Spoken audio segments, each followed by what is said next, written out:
hihilingin ba ng Pangulong Bongbong na magkaroon ng special session ang Senado? Sumagot ang Malacanang dyan. Ano sabi? Awkward. Hindi po pwede. Yun na nga.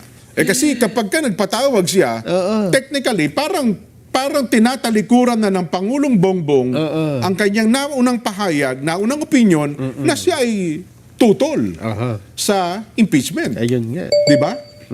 Kasi kung sinabi, sige, hinihiling ko sa inyo, magpatawag lang tayo ng special session para pag-usapan ng impeachment at sasabihin ko sa inyo na hindi na ako no to impeachment, ayun, di iba na ang ano doon, iba na po yun. Di ba? At saka tingin ko hindi na. Dahil sa, abala nga rin sila nga mismo nagkakampaign. Yun na nga. Ako naniniwala ay ang Pangulo, alam mo naman tayo, Nelson, kahit noon pa man, di ba?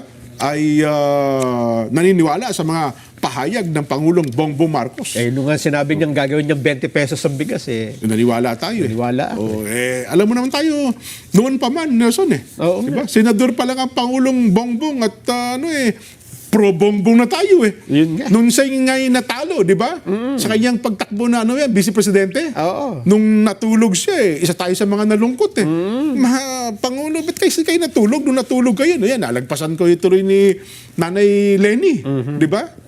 Hanggang sa huling sandali po, hanggang ngayon, hindi po nagbabago. Kami ni Nelson sumusunod pa rin sa gusto ng Pangulong Bongbong Marcos. Wala tayong magagawa. Ayan ang presidente. Nagtataka ako, ba't nagagalit yung iba sa atin pagka pinupunan natin ng Pangulo Ang sabi ng Pangulong Bongbong sa amin, Jen, Nelson, pagka may mali ako, ipupunahin nyo ako at para may magtatama sa akin, ha? Kasi hindi po pwedeng yes sir lang lahat. Diba?